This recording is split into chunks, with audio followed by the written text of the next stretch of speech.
Hello and welcome to today's Safety and Health webcast, Under Lock and Key, the most important piece to your lockout program, sponsored by Brady Client Services. My name is Kyle Morrison. I'm the Senior Associate Editor with Safety and Health magazine, and I'll be moderating today's session. Thank you for joining us. We'll start the presentation in a few minutes, but first I'd like to go over some housekeeping items. The views of the speakers and their organization are their own and do not necessarily reflect those of the National Safety Council or Safety and Health magazine. Mention of any commercial enterprise, product, or publication does not mean the council or the magazine endorse them. At the end of today's webcast, we'll have a Q&A session. To ask a question, simply type it in the text box located in the lower left-hand corner of your screen, then click the Submit Question button. Feel free to ask your question at any point during the presentation. You don't have to wait for the question and answer session to begin to ask your question. We'll try to get through as many questions as we can, but due to the large number of participants today, not all the questions may be answered. However, all unanswered questions will be forwarded on to today's speakers. For basic troubleshooting information, please click the Help button located on your screen. At the end of the webcast, you'll be asked to complete an evaluation survey, and I'll talk a little bit more about that after the presentation concludes. This webcast will be archived for 3 months, so you can access it after today's live presentation. Within about a day, just simply use the same URL to return to the webcast. Okay, with that, I think we're ready to begin. We have 2 speakers today. Courtney Bowman is the Regional Product Marketing Specialist for Lockout Tagout products at Brady, and Amy Berkey is the Quality Assurance and Portfolio Development Manager for Brady's Client Service Group. Courtney and Amy? Thank you, Kyle. My name is Courtney Bowman, and I'm joined by Amy Berkey.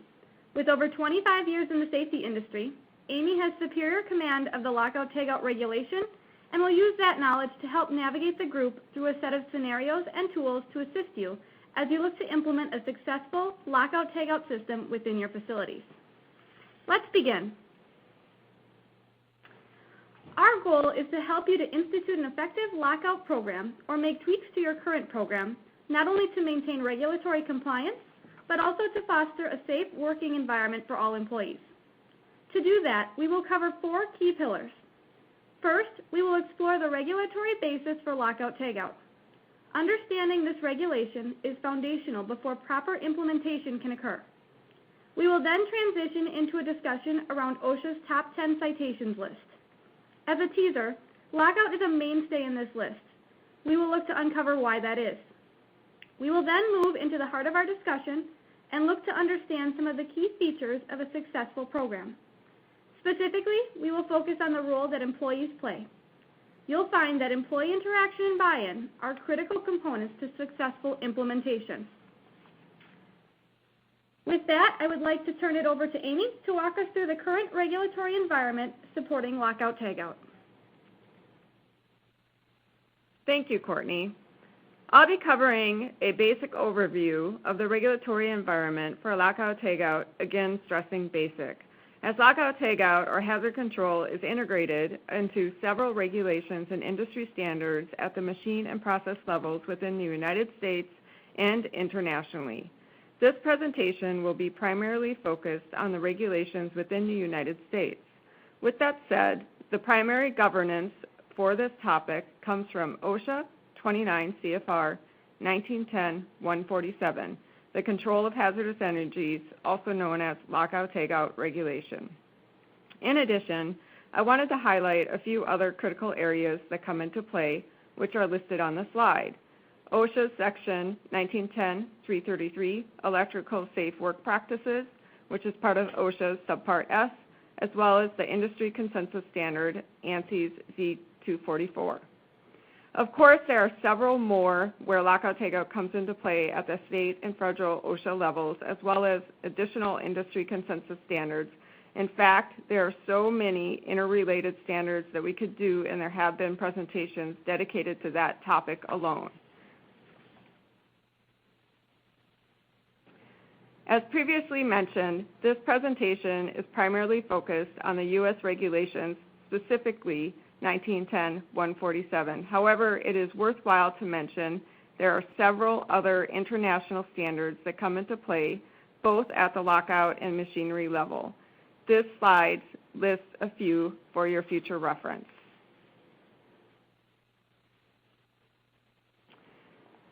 Now that we have covered the actual standards portion, it's important to discuss the intent of the regulation, which is to protect and prevent general industry workers who perform servicing and/or maintenance on machines or equipment from being exposed to the unexpected energization, startup, or release of hazardous energy. We can go a bit further to discuss some of those key words within the intent.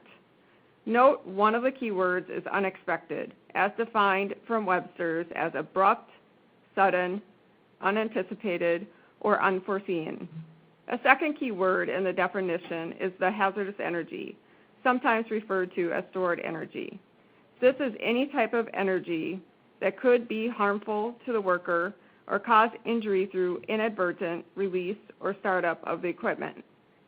These energy sources cover a broad several hazards, including examples like electrical, mechanical, hydraulic, pneumatic, chemical, and thermal, and more. These definitions and regulatory intent become meaningful when we take into account the statistics in real-life cases. For example, in one study by Cal OSHA, statistics show that of the 20% of the workers who simply turned off the machinery, about half of them were injured by someone, generally a coworker, that reactivated the machine while their coworker was still inside. That would be unexpected. All of these cases were preventable. The hazardous energies were identifiable and they were controllable. Now that we discussed the intent, let's move into the framework of the who and what OSHA's 1910-147 standard applies to. Starting with the who, the standard actually applies to general industry workers performing service and maintenance on the machines and equipment who are exposed or potentially exposed to the unexpected release of the hazardous energy.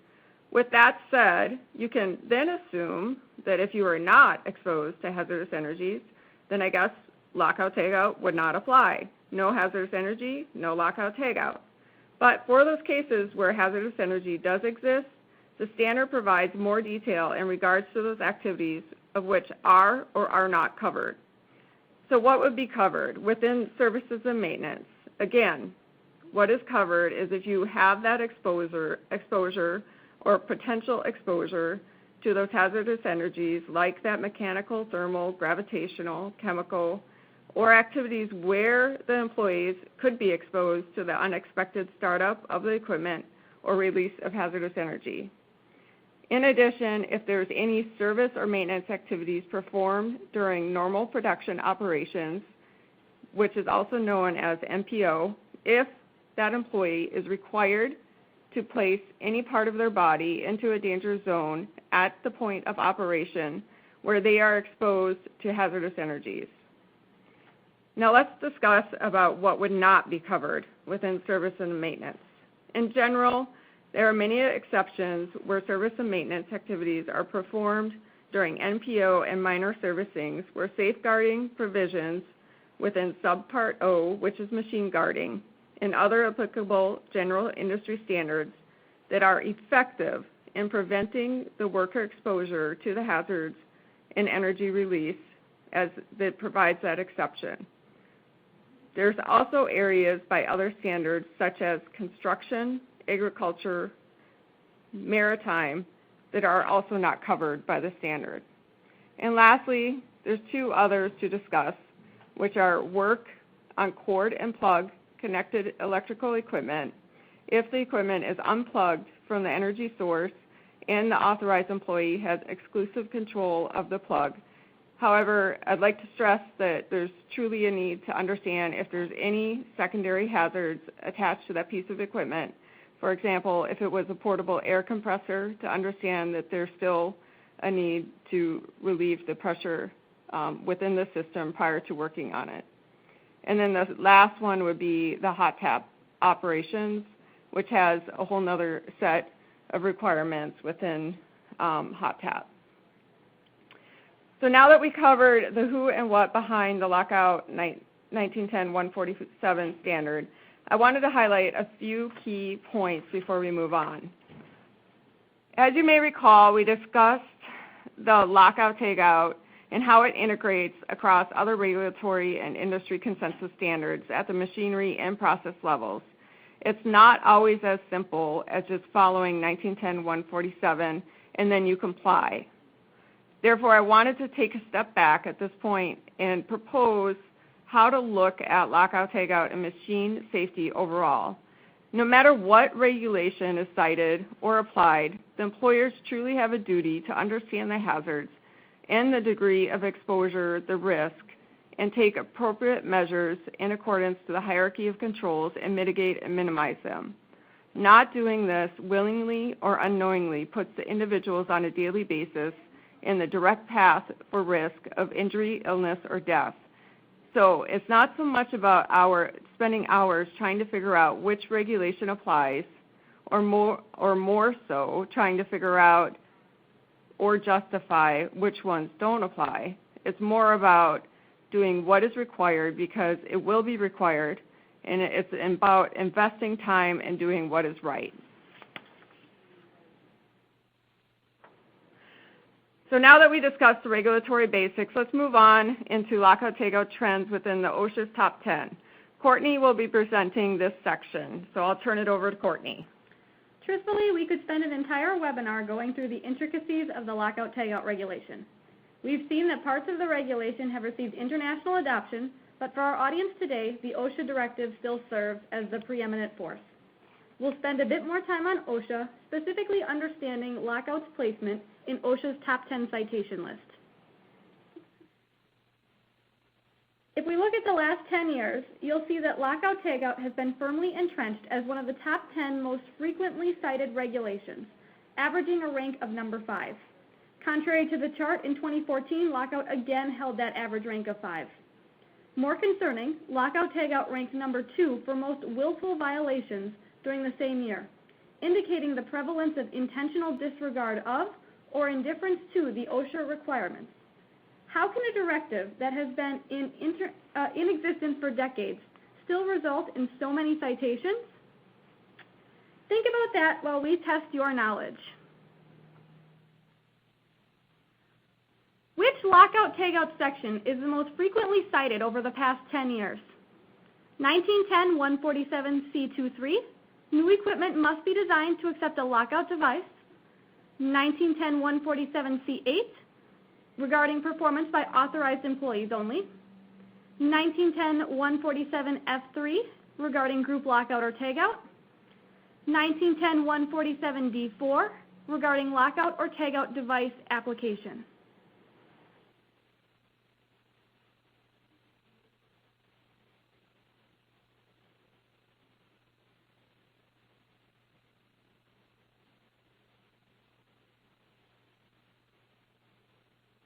And for our results, the audience chose answer 1910-147D4, lockout or tagout device application, and that is the correct answer. So congratulations, everyone, 52.3% of you who indicated that.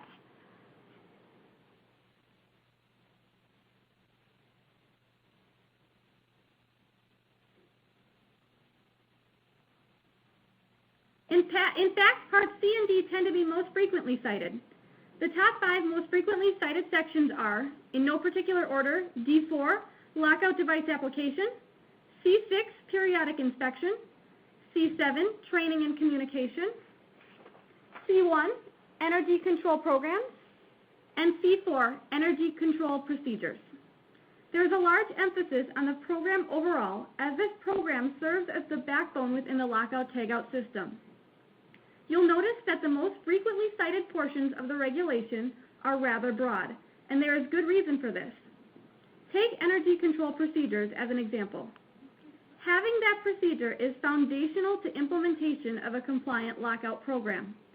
It's impossible to cite a plant on a more nuanced portion of the regulation without first satisfying that base requirement. The takeaway here is that many facilities are deficient in their lockout programs at even the most basic levels. Furthermore, these citations are not exclusive to specific industries. Slaughterhouses, paper mills, and manufacturing plants are represented in the citation statistics. The larger question we must ask ourselves is why? Why are there so many citations against a regulation that has been in practice for so many years? Once we understand the why, it's far easier to implement a solution. That's what we will be exploring for the remainder of this session. Sometimes we get caught up in the paperwork and the bureaucracy and think only about maintaining compliance. However, in safety, it's important to remember why we do what we do. We can make a difference. People do get injured when requirements are disregarded. Families are impacted and lives change forever. There is no such thing as immunity at the employee or facility level. Consider these examples from a 2013 speech given by Dr. David Michaels, Assistant Secretary of Labor. Samir was killed in a South Carolina paper plant on his first day on the job. He was sent in to clean a 7-story high chemical tank and was trapped inside when the tank began to fill with toxic liquid and vapor. He left behind a wife and 3 children. Lawrence was crushed to death while he was cleaning up glass inside a pelletizer at a bottling plant. The investigation determined that he and his coworkers were never trained in the lockout tagout procedures that could have saved his life. It was his first day on the job and he was just 21 years old.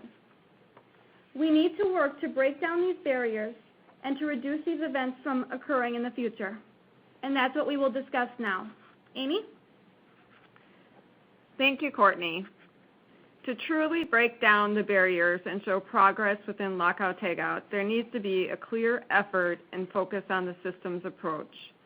As previously mentioned, lockout tagout is not standalone. It integrates across several other safety programs and efforts. A singular program approach may seem easier. However, having this decentralized program approach can lead to organizational confusion, mixed messages, redundancy, waste within effort, wasted resources, and ultimately fail over time due to high overhead and continuity risks. The safety and health management system approach actually provides more value as it's a natural feedback loop and progression of continuously improved and risk reduction over time. The benefits of a systems focus on centralizing the efforts, looking for similarities, aligning resources and messaging, etc. It becomes a clear part of the business and is integrated into the day-to-day management. Let's look at the differences between programs and systems in a little bit more detail. At the program level, you spend a lot of time trying to focus on the requirements, meeting the basics. It's often seen as the Band-Aid approach for the problems because it's not only continuously managed in a systemic manner, there's often crisis interventions, it's very reactionary, and it's often managed by one or few people versus managed throughout the organization. It is truly not integrated within the employee base. At the system level, you spend a lot more time focusing on management buy-in, establishing umbrella policies that involve all levels of the organization, and there are voluntary and proactive measures put in place. Often, based on industry best practices, it goes beyond compliance. The workload is shared, it's a team approach, and there's a true sense of caring, and a safety culture is formed within the organization over time. So now that we discussed the basics about the systems versus programs, let's talk about how this may apply to lockout tagout in more detail. So lockout tagout isn't standalone. It integrates across different programs like GHS HAZCOM, which includes the labeling and signage, confined space, which includes reclassification from permit required, hearing conservation, which has some hazard control due to the exposure, and it's a matrix approach. Each cannot be successful alone each in their own swim lane. The system matrix approach presents one common organizational safety policy It organizes the efforts across all the programs through planning and implementation to evaluation and continuous improvement. A good example of a need for a system approach is as follows. So let's say that you were servicing equipment that could start or move unexpectedly, and you have to follow the requirements within 1910-147, which is the Lockout Tagout standard. At the same time, your work requires you to repair the equipment in a permit-required confined space, which then would fall under the 1910-146 standard. In this case, if your need were understood through the systems approach, you could have easily implemented a generic procedure template similar to something like a pretest plan that could incorporate both the Lockout Tagout and the permit-required confined space process, making it much easier for your employees to function day-to-day successfully without stopping their workflow and impacting the business. This works well for unexpected tasks and in the cases where the procedures haven't been written yet. This system approach looks collectively at these programs, integrating them together for benefit of the organization. So there's a generic question. So based on what we discussed, do you feel as though your Lockout Tagout efforts are more program-based or system-based?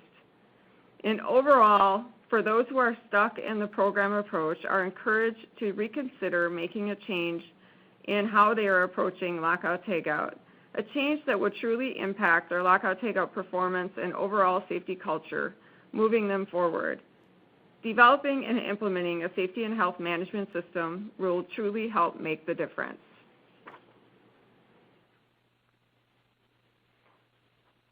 So after discussing the systems versus programs, we're going to discuss a core component within the systems implementation. It's a simplified PDCA model from Deming's original reciprocal loop of action, frequently used within the lean process improvement strategies, business models, and occupational health and safety management systems such as ANSI Z10.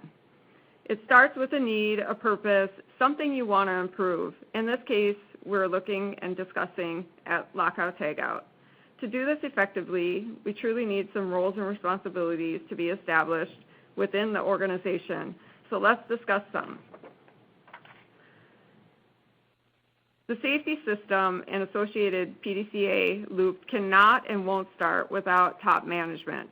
They set the stage for the purpose, the working environment, from the start and day to day. Top management needs to provide the leadership and assume overall responsibility for implementing, maintaining, and monitoring performance in the system, including providing the appropriate resources, which could include the budgets, the staffing, the equipment, training, flexibility, allocations, defining the roles, assigning responsibilities, establishing accountability, and delegating authority. They also integrate the systems into the organizations and other business systems and processes. Of course, they are not expected to know or do everything, but they clearly are expected to make sure it gets done, and done the right way by the right people. Their visibility and support is fundamental in the success of the Lockout Tagout program as it integrates in the safety systems. They typically set the umbrella policies at the corporate level. Each site may then request to add on and change to that umbrella policy. The umbrella policy in the systems environment is key. It keeps a level playing field across the organization and sets the minimum standards for each site's success, which is the measurement criteria. Moving on to the next level of management would be your middle management, or in this case, let's refer to them as the frontline management. They are also fundamental to the success of the Lockout Tagout program and overall safety system. They are the people responsible for making the daily decisions and impact the day-to-day business and the floor employees, which are your authorized and affected employees. The phrase, "you get what you measure," definitely applies here. If the management is held only to output, then your quality and safety may be sacrificed to meet goals. On the other hand, if you measured only safety, it's likely completely unrealistic and you may never get product. It's a smart approach to establish clear accountability within the frontline management by integrating safety and quality into output as a standard way of doing business. Placing this accountability on the frontline management will then waterfall down into the factory floor, where they are also measured and being held accountable for the same goals, which would include safety. Additional involvement from the frontline may include having them help design the work area, the equipment, establishing daily end of shift checks to make sure that the next shift is ready, which is respectful, getting engineers engaged with the technicians so they can understand where those pain points are and helping design out the hazards, helping them determine what devices are needed or need designed for the floor to do their job, and also figuring out what pieces of equipment are needed, like shared lock boxes, simple procedures, visual aids, etc. So let's move on to the next level, the workers. The first level is authorized employees. So these are the employees who play major roles in lockout tagout. They are the ones that are qualified to do the lockout tagout. These employees have the jobs that requires them to lock and tag out specific machines and equipment in order to perform cleaning, repairing, and servicing. They are critical to involve to best understand and overall they are the critical ones to have involved to better understand the lockout tagout program. They understand the tasks, whether they are routine or planned. They can help with the hazard assessments. They know how to obtain their equipment for the tasks. They know where to get the work orders. They know what devices they need. They know how things can be redesigned and improved. In some cases, contractors may cross over into the authorized level and require some sharing of each other's lockout tagout program and tasks, associated hazards, and control methods. The last level of employees is the affected employees. The affected employees are the base of the pyramid and also have a large impact to the overall system. These employees are those employees whose job requires them to operate or use equipment being serviced under lockout tagout in an area where lockout tagout is being used. However, they do not lock and tag out themselves. It's really an awareness level. They are bought into the process. However, it's more important that they need to have a good understanding about what they can and cannot do as it relates to the regulations and the hazards that they may encounter.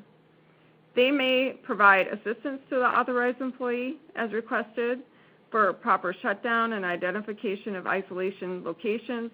However, again, they do not perform the lockout tagout themselves. So now that we discussed the roles and responsibility and the criticality of management leadership and overall buy-in, we wanted to know how actively involved your management is within your facility. Please take the next 10 to 15 seconds to answer the quick poll.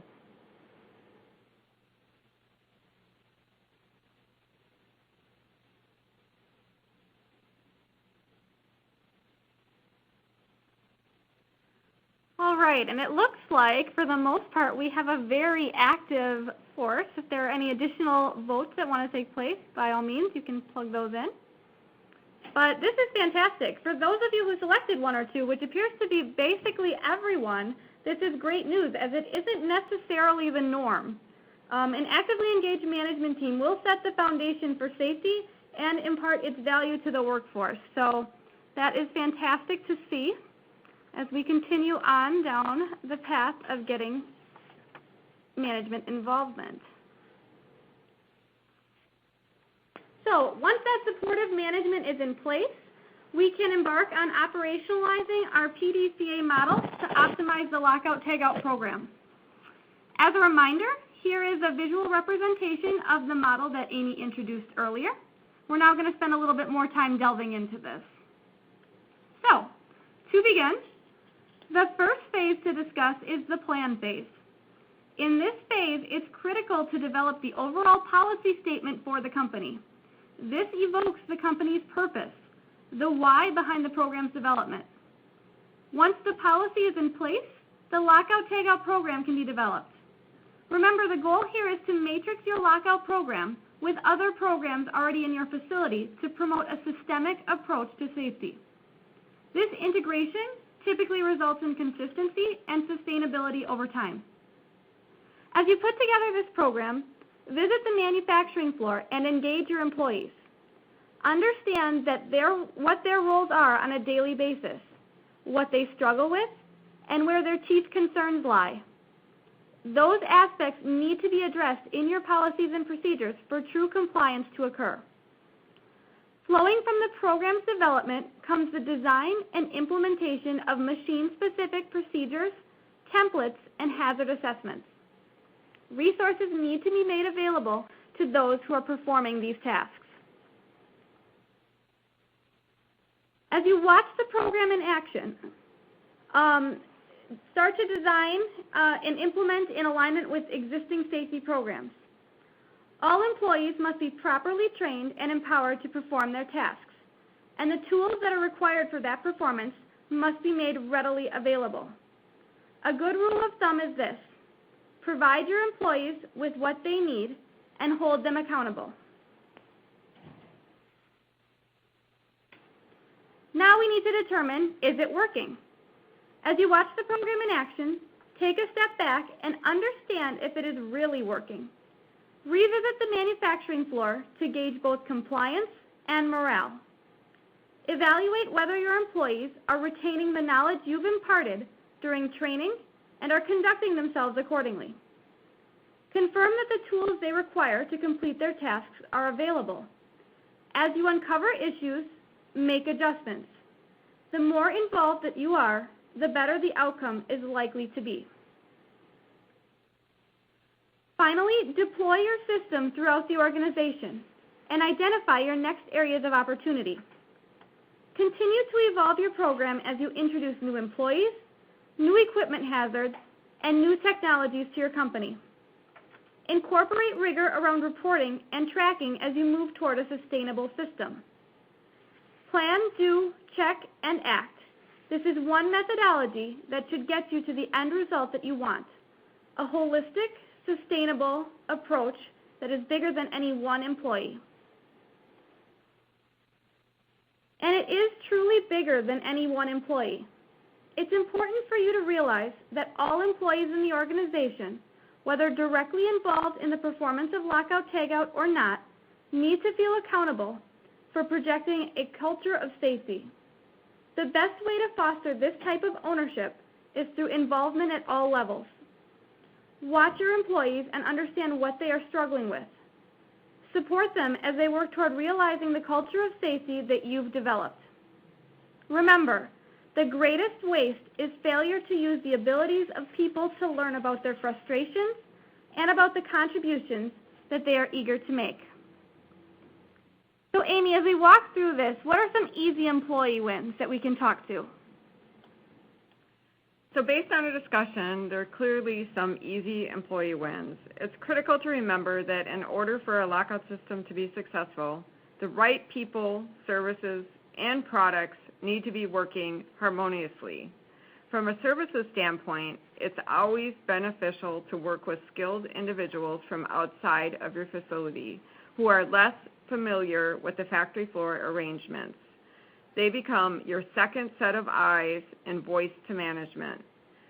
You know your processes, your employees, and your products better than anyone, so much so that you can become blind to both the benefits and the faults inherent to the system.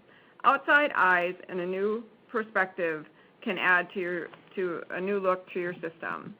So adding this fresh perspective, they can also relieve initial front-end and or routine workload that goes into establishing a viable system.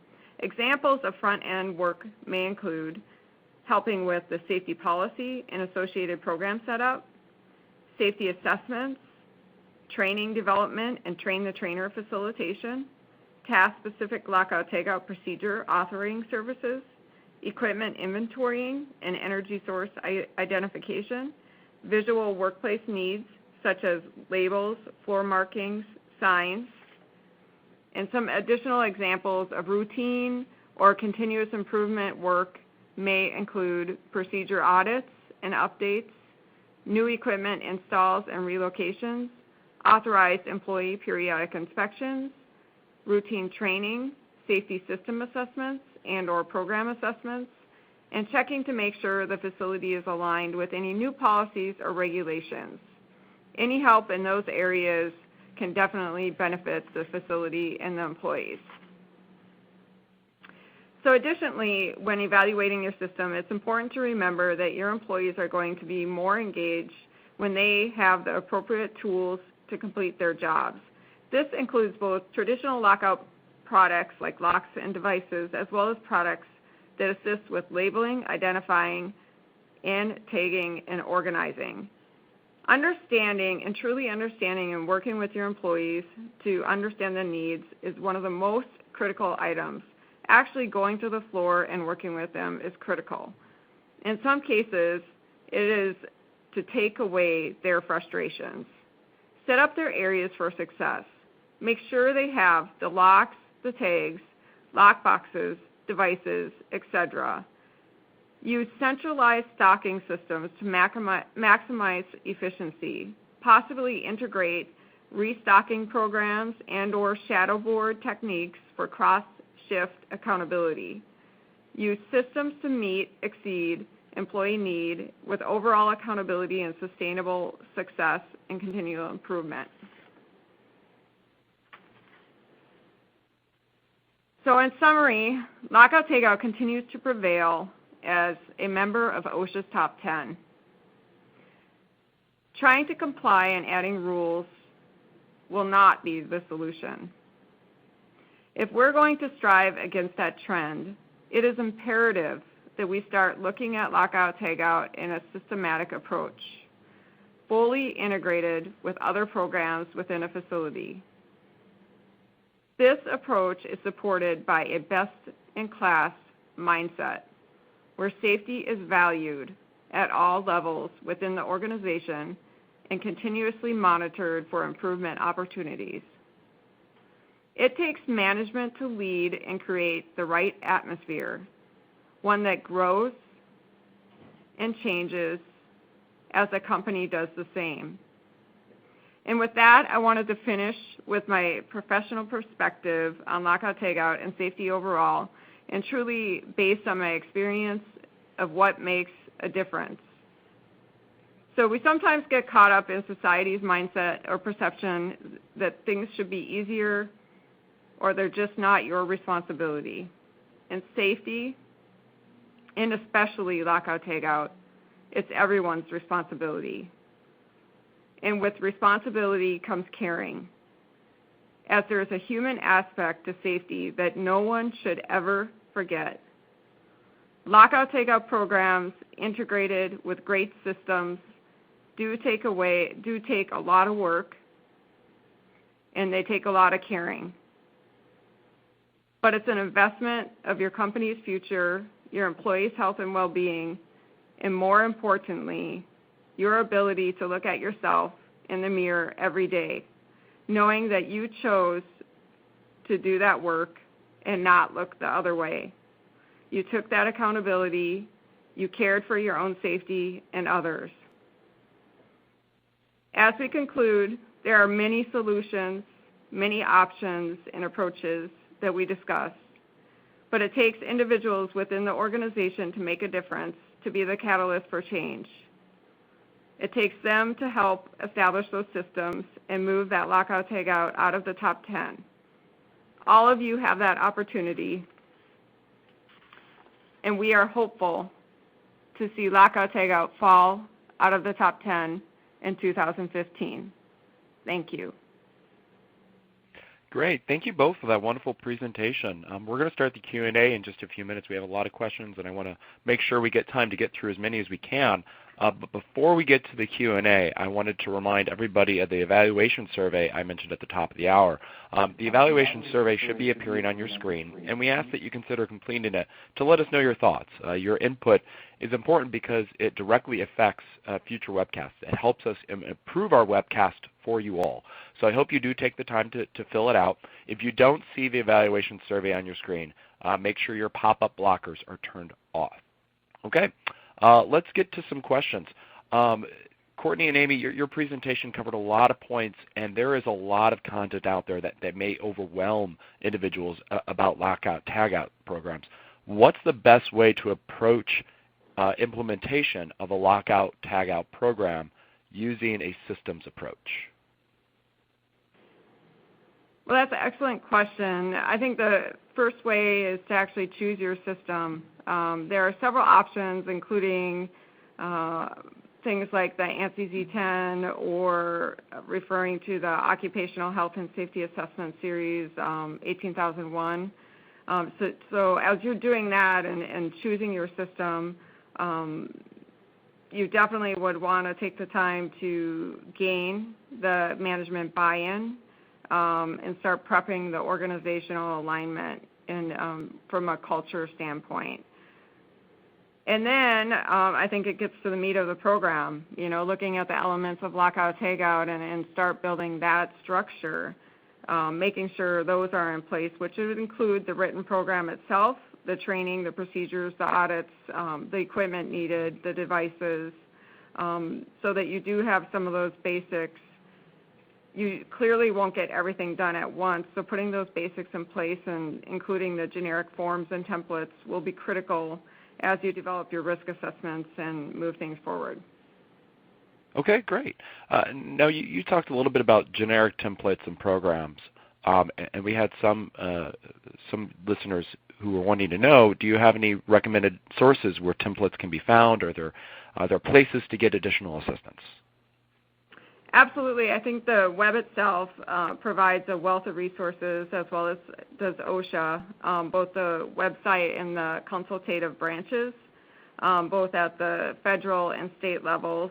And in addition, there are consultants and vendors that provide services related to this, either providing the templates as a subscription option or also developing them for you.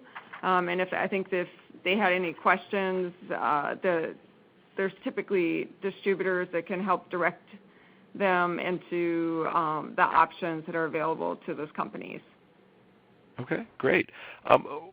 Regarding seasonal or limited contract workers, in your experience, what are some of the best ways to handle these workers within the confines of a lockout, tagout program? Yeah, it's a clear focus area for OSHA, and probably as many on the line know that in April 2013, OSHA launched a campaign aiming to improve the workplace safety and health for the temporary workers. And OSHA's view is that all workers have a right to a safe and healthy workplace, and looks to hold both the host employer and the staffing agency jointly accountable. And as for lockout, tagout, it would be essentially treating them equivalent to a full-time employee. So the bottom line is its key initiative is because of the high risk to these new workers. They are 3 to 4 times more likely to be injured or killed on the job than workers who have been there or more senior. And so they're going to hold them to the same accountability as any full-time workers. So it doesn't really matter where they're coming from, whether or not they're a full-time or temporary worker. They need to still have the exact same training when it comes to a lockout, tagout program, correct? Correct. And I think depending on how complex your contractual agreements are, with the actual staffing agency, it could be that the staffing agency provides some of the general training, but the actual site-specific training and the hazard training needs to occur with the actual host employer. So they're going to be held to the same standards that you would be to a full-time employee. Okay, great. Now, we have some questions about machine-specific programs. Do employers need to have a written lockout, tagout procedure for each machine on their shop floor? I would say in general it would be yes, as long as it fell within the requirements of the regulation, and there are some exceptions with it, some of which are 8 of them. So there could be that it may fall within those 8s, and then as well as there's some interpretations if it's an exactly the same machine, that you could write procedures where you could utilize the same procedure with some nuances within it, so you're not generating like redundant procedures over and over, as long as you meet the requirements within the regulation. Now, do employees have to be trained on each machine-specific lockout tagout procedure? The employees have to be trained on each lockout tagout procedure of similar hazards. Okay. So if it's a completely different hazard, a completely different part of the shop, they have to be trained on that. But if it's Correct. 2 machines right next to each other that essentially have the same hazards and the same lockout tagout procedures, they don't necessarily have to be trained on both of those. Correct? Correct. Okay. And so if that comes into play, especially if they're switching jobs or switching areas and tasks, then that's where the retraining comes in. Okay, great. Could you give some, just to get everybody on the same playing field, could you give some practical examples of machines or devices that might be subject to lockout tagout? For practical examples, that you could have the palletizers that are subject to it. You could have air compressors. You could have any sort of operation or production machine, conveyors. You could have any sort of, usually it's in all your support systems, so in your air units, any of your chemical systems related to their pumps. Would lockout tagout apply to cord and plug machines?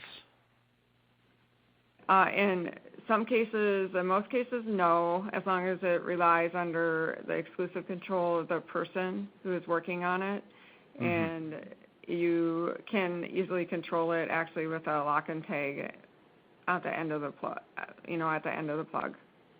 Okay. Now, what are some of the less sophisticated types of machinery and types of businesses that you've encountered at a facility that would require an employer to implement a lockout tagout program? Could you repeat the question? Sure. What are some of the less sophisticated types of machinery that you've encountered at a facility that would require an employer to implement a lockout tagout program? So I guess, maybe not some of these larger, more intense, sophisticated machineries, but maybe some of these more simpler kind of machines that maybe people don't necessarily associate as needing to have a lockout tagout program. Have you encountered any of those? Yeah, I think we see a lot of the HVAC systems, the boilers, a lot of the support equipment, and it's frequently, I think we get asked, they're either forgotten about or they're either considered that they don't want to have a lockout tagout program because they're considered to be contracted out. And I think that puts, in some cases, the employers at risk because there's a requirement for them to also share not only their lockout tagout processes, but the associated hazards with the machinery and the isolation points attached to this machinery for the contractors coming on site. Okay. So that's probably one of the most frequent areas that we see. Great. We have a question from an employee at a distribution company. They don't perform any maintenance on anything other than routine forklift maintenance. Would aspects of lockout tagout apply to them? Yes, on the forklift. Okay. What is the requirement to be a trainer or to audit lockout tagout? I guess this question comes from an employee who works at a company where they have a maintenance manager, but he's inexperienced. So the requirement to actually do the auditing or the training. To be an auditor, they typically are at an authorized level, but you are equivalent knowledge to the authorized level. So they should be able to perform the same type of work or at the level that the person that they're auditing. Okay. Go ahead. So in this particular case, if this person has a lack of inexperience, it would depend on whether or not they are at that, whether or not that experience meets or exceeds whoever they're auditing, correct? Yeah, it would be difficult to audit someone who is, it would be difficult to audit someone if you don't understand what the requirements are or if what they're performing is right or wrong because of the lack of experience and knowledge within the system. Okay. You mentioned earlier the idea of a matrix approach at work. Could you give an example and go into it a little bit more detail? For example, lockout, tagout, and say confined space programs. Correct. A little bit more detail. So those integrate well because frequently you could have a series of confined spaces that were profiled and assessed and determined to be permit required. And the only associated hazard attached to them could be controlled through a series of lockout tagout processes. And so if you were to incorporate those lockout tagout processes into the confined space protocol entry, you would downgrade that confined space or essentially reclassify it into a non-permit entry. It's a reclassification process because all of the hazards are properly controlled. Okay, so those great. They tie in well. So if you can understand and link them, especially at a machinery or area equipment level, where it's all integrated into one system, then it's much easier for the people and the employees to operate, as well as for contractors. So if you could utilize, some sort of naming or techniques, so identification techniques on the spaces, then those contractors would be able to bring them back to you as they wanting to enter space ID 141, and then you would be able to pull that information, convey those hazards and the procedures that you follow, and then there's not a lack of hazard communication and sharing going on. Okay, great. We have kind of a simple question, but I think it's an important one to ask and have an answer to. And you may have touched on this, so if you can go into a little bit more detail, that would be great. Who is ultimately responsible for lockout, tagout? Who is, everyone. So everyone is ultimately responsible for lockout, tagout. There's kind of a legal answer to that, but the true answer to it would be every single person, within the facility is responsible for lockout, tagout. You can't have a successful program or a healthy safety culture without having buy-in at all levels in the organization and have it healthy and functioning every day. From a management buy-in standpoint, I think that's ultimately critical. And from a legal standpoint, clearly, the company itself is, there's some legal liability. Okay.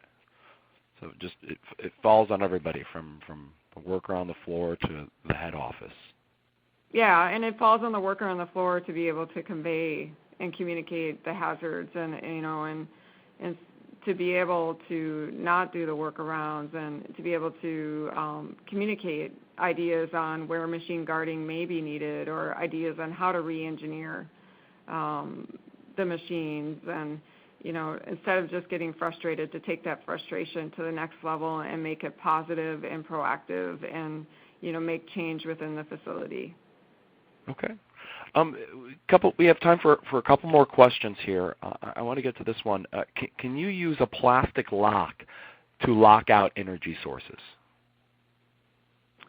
You can use a plastic lock as long as it meets the requirements within the regulation on the pull force, which is the 50 pounds. So I think it's the material doesn't matter. The consistency, the fact that it meets the requirements within the regulation, as well as if it meets the requirements for standardization and size, shape, or color, however your facility sets it up, then it would be fine. Okay. What about a lock with multiple keys to act as a transition lock to trade off shift workers? Would that be acceptable? If there's situations where a lock isn't is acting as a shift transfer lock, where there's purely that would be dependent on the program and how they set it up. So I have seen situations where there's a shift transfer lock, or where the managers and supervisors are in charge of the transfer process. Okay. Great. Let's see if we can find time for one more question. There was a question that popped up. Well, this is a follow-up to the question regarding the maintenance manager who may not be at the authorized level. We spoke a little bit more about how he needed, a certain level of experience. If he's lacking that experience, what would be sufficient to get him to that level? Is it just a matter of job shadowing, or is it more intense specific training to get somebody up to that authorized level? I would recommend there's a few classes to do, but the hands-on, getting the affected and authorized level training classroom, but then also being trained specifically on the procedures that those employees are performing, so that he's able to replicate exactly what they're doing. And so once he's able to do that and experience what they're experiencing and become authorized, so once he's an authorized user, then he would be sufficient in training them. And I think in that case, too, he would be well respected within his employee base, too, that he's, taking the effort to learn and understand what the employees are going and what their jobs are. Okay, great. Well, unfortunately, we are running out of time. I apologize. There were a lot of questions we didn't get a chance to get to, but for all of you who submitted questions that we did not answer during this live presentation, they will be forwarded on to our speakers. Once again, I hope you take the time to fill out the evaluation survey on your screen so you can give us your feedback. And that ends today's Safety and Health Magazine webcast. I'd like to thank Courtney, Amy, Brady, and all of you who listened in. Thank you, and have a wonderful day.